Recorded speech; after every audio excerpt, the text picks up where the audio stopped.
Il y a certaines personnes qui disent que le prince avait postulé des doctrines ou peut-être des points de vue très controversiaux concernant ce qui serait la race des anciens peuples, particulièrement des peuples hébreux.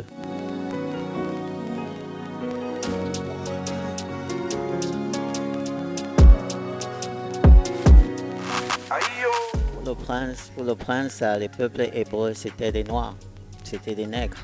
Est-ce que c'est le cas?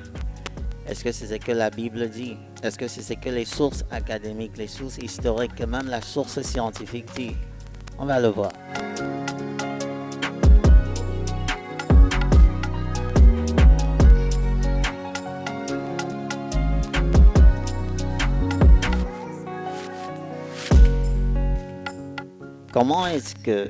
Pourquoi et comment est-ce que la race des anciens Hébreux est utile ou pertinent à la doctrine du salut et la prophétie chrétienne?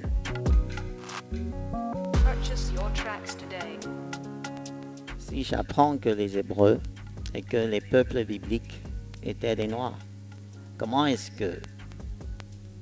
quelle différence est-ce que ça doit poser à mes croyances?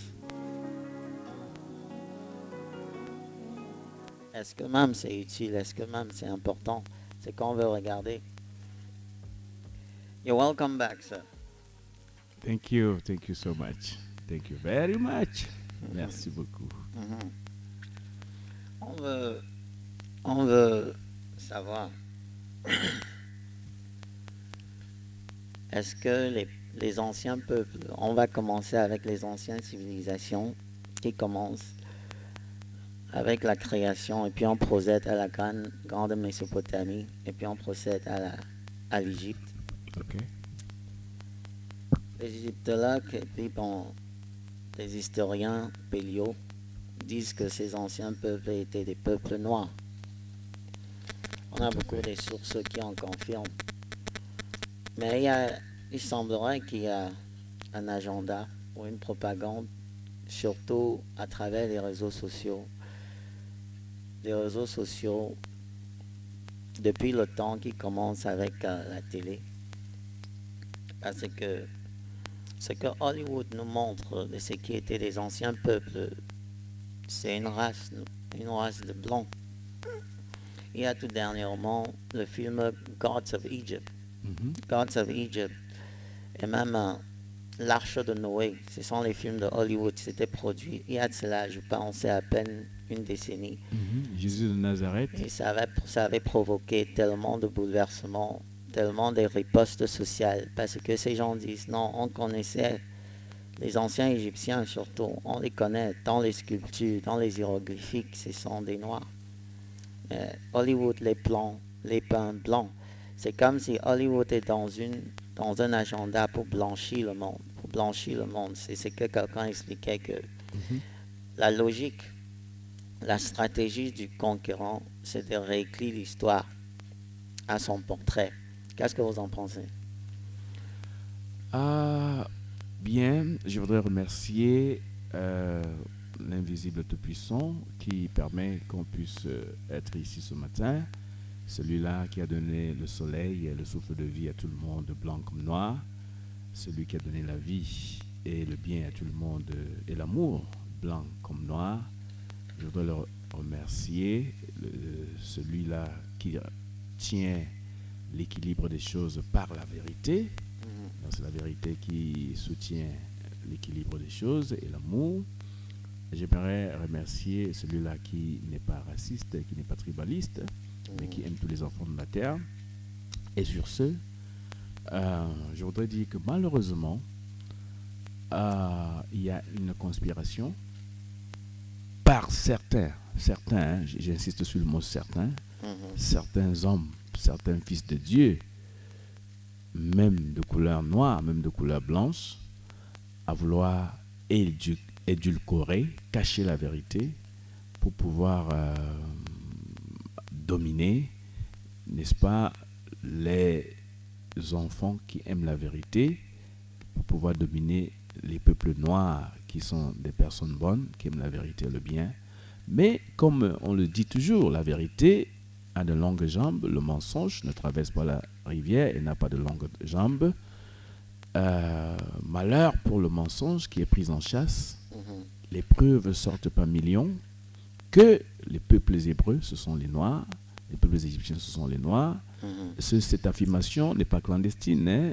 L'UNESCO a validé ces recherches. Évidemment. Dernièrement, le gouverneur d'Adamawa a envoyé ses représentants venir donner un prix au prince Sarr Feu Kameni, dont vous écoutez la voix, pour ses recherches et a encouragé que ça puisse continuer. Donc, il n'y a pas de souci. Ces peuples-là, ce sont des peuples noirs et nous vous donnerons 1001 preuves. Je regardais certaines sources qui révèlent que beaucoup des érudits ont conclu que les fondateurs de la Grande Mésopotamie et de la civilisation de la Grande Mésopotamie étaient des Sumériens noirs. Tout à fait. Après avoir décodé les cuneiformes, les scripts cuneiformes, dans les recherches de l'ancienne Mésopotamie pour plusieurs années, l'historien Henry Rawlinson, ça c'est dans les années 1810 à 1895, découvre que les fondateurs de la civilisation étaient d'une origine couchite. Oui. Donc, les couchites sont des Noirs, des ancêtres de ce qu'on appelle les Dravidiens, qui sont les Indiens noirs, l'Inde du Sud. Et il a rendu ça très clair que ces personnes étaient des orateurs sémitiques qui provenaient de Akkad. Si on regarde dans les tables de nations, dans Genèse chapitre 10, Akkad, et que ces personnes qu'on appelait ces sémitiques-là, ils avaient un nom. On les appelait Sagega. Ça, c'est l'ancien sémitique. Et puis Sagega en ancien sémitique veut dire tête noire. Voilà. Donc les Sumériens ou les anciens Mésopotamiens, comme on dit, c'était des Noirs. Mais on a aussi Cette information est très importante parce qu'on dit qu'Abraham venait de la Mésopotamie. Oui. Le personnage, le patriarche Abraham, de son vrai nom Biram, dans la Bible, venait de la Mésopotamie. Et les gens, tout d'un coup, disent qu'ils ne savent pas que la Mésopotamie, c'était des peuples noirs. Ils pensent que c'était des peuples blancs parce que Hollywood a bien sûr fait le travail de représenter tous ces personnages qui sont vos ancêtres par des caractères blancs. Parce que la Grande Mésopotamie, c'est où se retrouve l'Irak et l'Iran moderne. Tout à fait. Oui. Et puis c'est où se retrouvent aussi les grandes rivières de l'Euphrate et le Tigris. C'est comme ça qu'on le dit, Tigris and Euphrates. John D. Baldwin a écrit dans son livre Nation préhistorique, c'est ce que vous allez retrouver ça. C'est un livre depuis 1869. Il dit les premiers colonisateurs de la Grande Babylonie, qui est actuellement l'Iran et l'Irak moderne, étaient de la même race que les habitants du Nil du Nord. Ça veut dire que c'était des personnes noires. Et celui-ci, John D. Baldwin, toujours, il là, dit c'est que, pas le prince qui parle, hein. Oui, c'est d'autres personnes en dehors du prince de M. Kingsley qui parlent et qui découvrent les mêmes choses longtemps avant nous. Ce sont des sources académiques, ce sont des sources certifiées. Là, c'est pas débattable. Voilà. Oui, c'est pas débattable. Et c'est que quelqu'un disait que c'est bon d'étudier, c'est bon d'aller à l'école. Et c'est quand on s'est rendu compte, c'est que quand on lisait la Bible avec le portrait de ce qu'on nous montrait par le visuel sur la télé. Donc tu lis quelque chose, c'est contraire à ce que tu vois. Et puis tu ne te donnes pas le temps pour faire de la recherche. Et c'est comme par exemple, quand on dit Adam provient de la terre. Adam était créé de la terre. La terre, même dans le Coran, c'est dit qu'il lui a créé de la boue noire. La terre fertile, c'est une terre richement marronâtre, noirâtre. Noir, voilà. La terre fertile est noirâtre, marronâtre. Tout à fait. Donc, Adam, c'était actuellement un noir. Tout à fait. Oui. Créé de la terre noire. Évidemment, créé de la terre noire. Ça, effectivement, c'est avant la désertification. Le corps de l'être humain c'est comme un fumier. C'est très, comment on dit là, la terre noire est comme un fumier très riche. Le corps humain, la chair là et tout ça, c'est très riche. Vous ne pouvez pas prendre une terre stérile pour créer un être humain vivant, alors que pour qu'une plante vivante, que ce soit une plante de macabo ou bien une plante d'arachide ou bien de maïs pousse. Il faut la terre noire parce que c'est ça qui permet de pousser et donner la vie à ces plantes-là. Et nous qui sommes les êtres humains vivants, si on sort toujours de la même terre, ça ne peut être que la terre noire riche qui peut avoir produit les choses vivantes. Oui. Vous pouvez participer, ça c'est Délice Matinale, et puis vous pouvez appeler pour donner votre point de vue, 698 56 72 72 ou le 652 67 20 67. On est avec le prince Sakameni et puis on est en train de parler sur pourquoi et comment est-ce que la race des anciens Hébreux est utile ou pertinent à la doctrine du salut et la prophétie chrétienne. Si c'est que j'apprends que les Hébreux étaient des Noirs et que peut-être il y a beaucoup des ethnies dans l'Afrique subsaharienne qui proviennent de ces peuples, comment est-ce que ça devrait affecter ma foi comme chrétien? Qu'est-ce que vous en pensez? Bien sûr, sans être pasteur, d'un point de vue logique, n'est-ce pas? Lorsqu'on veut ressembler à Samuel Eto'o, lorsqu'on voit Samuel Eto'o jouer et que ça nous inspire le football, ça nous permet d'être disciplinés comme lui si on prend Samuel Eto'o comme un modèle.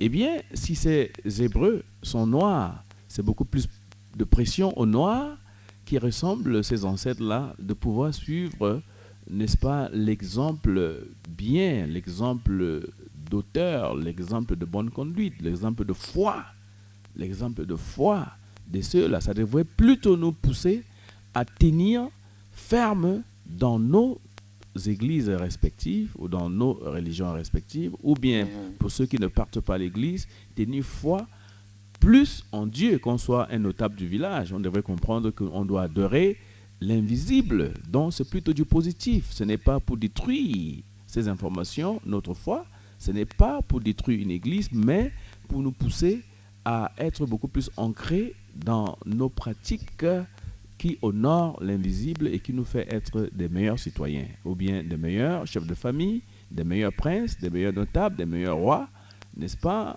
des meilleurs êtres humains. Maintenant, il y a toute une polémique en Israël. Parce qu'en Israël, est-ce que vous savez que c'est illégal d'avoir un test ADN? Waouh! Ça, c'est une nouvelle. J'apprends aussi. Oui, c'est illégal. Oui, parce qu'ils savent que si on vous fait le test ADN, vous allez découvrir que vous êtes... On va voir le faux. Vous n'êtes pas originaire. Il faut savoir là-bas qu'ils ne sont pas originaires de la tribu dont ils se prétendent par imposture, par vol d'identité être. Waouh! Donc Israël, c'est une construction politique. Ça n'a pas de rapport avec ceux qui étaient les descendants biologiques. Tout à fait. Le monde entier le connaît. Oui, tout le monde le connaît. Et puis bon, on parle des Juifs Ashkenaz. Tu connais l'histoire de Shem, Ham et Japhet, n'est-ce pas? Shem, Ham, Japhet. Japhet avait actuellement 7 enfants. Si je dois lire cela, donc, on va lire. Ok. Ça, c'est Genèse, chapitre 10. La table de généalogie. On va dire un bon courage et un oyez à ceux qui sont des lecteurs de la Bible. Tout à fait. Là, c'est la table des nations. Voici la postérité du premier verset, chapitre 10. Voici la postérité des fils de Noé, Sem, Cham et Japhet. Il leur naquit des fils après le déluge. Le fils de Japhet fut Gomer. Donc voilà les fils de Japhet. Gomer. C'est d'où on sort le mot racine Gomorrah ou Germany. Ok. Yes, Germany. Ok, j'apprends aussi. Oui, Hein? Allemagne. Je suis en train d'apprendre aussi. Magog, Madai, Yawan, Tubal, Meshech et Tiras. Et le fils de Gomer était Ashkenaz. C'est d'où sort le juif Ashkenaz. Donc, ils sont d'une origine européenne. Tout à fait. Ils ne sont pas sémitiques. Ils ne sont pas de la tribu élue. Oui, oui. Donc, ce qui se passe, c'est que... Mais on a de l'amour pour eux quand même. C'est les fils de Dieu. On ne va pas demander aux gens de les haïr. Non, on est juste pour établir la vérité et pour le bien de tout le monde. Ils sont des convertis. Ils se sont convertis à le judaïsme. Le judaïsme provient du mot Yehudi, qui veut dire, qui est le père de la 4e tribu, Juda. Donc, ils ont fait de ça ce qui était actuellement la coutume et la tradition des Hébreux, Mhm. une religion. Ils se sont convertis en grande masse. L'histoire parle du 9e siècle, quelque chose du genre. Et puis bon, ils étaient autrefois des païens. Mhm. Ce qui se passe, c'est que quand ils se convertissent à cette religion, qu'ils ont dénommé comme judaïsme, ils se sont commencé à changer de nom, Mhm. à changer leur culture. Et ils ont aussi métissé. Ce qui m'avait intéressé, c'est le fait qu'ils ont métissé, ils ont syncrétisé Mhm. leur culture aux, aux coutumes et aux traditions des anciens Hébreux israélites pour former ce qu'on appelle le Talmud. Mhm. Heard about the Talmud, right? Yes, I Et heard about it. Le Talmud n'est pas entièrement hébreu dans son essence. Amen. C'est un métissage. Say it loud. Oui, c'est un métissage. Mais bon, quand ils se sont convertis, ils le reconnaissent. On est déjà fait. Oui. Il y a des historiens qui vont vous dire, on a entendu qu'il y avait un peuple, on avait des frères juifs de l'autre côté. Quand on arrive, et puis le roi de ces Ashkénazes, parce que les Ashkénazes proviennent du Kazakh. Le pays, c'est un pays asiatique, pas très loin de l'Europe. On parle du Kazakhstan. On parle de Kazakhstan. OK. Il y avait un empire, un ancien empire très très féroce qui s'appelait the Khazarian Empire, l'empire du Kazakh. All right. Donc c'était des guerriers très féroces, très farouches et très dominants. OK. Bon, quand cet empire s'est dissous, ces personnes qui s'étaient déjà converties sont dispersées dans l'Europe, mais ils étaient maintenant des communautés des juifs convertis, ça veut dire des convertis, des Khazariens, ou peut-être les Kazakhstaniens, qui se sont convertis au judaïsme, ils étaient identifiés par leur religion. C'est d'où sortent les juifs. Mhm. Mais il y avait une distinction de leur appartenance ethnique juif ashkénaze. Ils venaient d'Ashkenaz, le petit-fils de Japhet. Mhm. Donc ils reconnaissent qu'ils ne sont pas des sémites. Ils sont pas des sémites. Tout à fait. Ils m'ont dit, si vous me permettez, Oui, oui. quand j'étais à New York, mesdames, messieurs, chers auditeurs, cher monde entier, il faut voyager pour apprendre des choses. Quand j'étais à New York, ces juifs m'ont abordé et me dit qu'ils ne sont pas les vrais juifs. Mhm. Et ils étaient habillés comment? Je pense que ce sont ces juifs askenazes là. Ils Oui, portent oui. toujours Ils ont des manteaux. un manteau très bien noir parce Oui. qu'ils veulent avoir la peau noire sur eux. Ils se couvrent toujours de noir.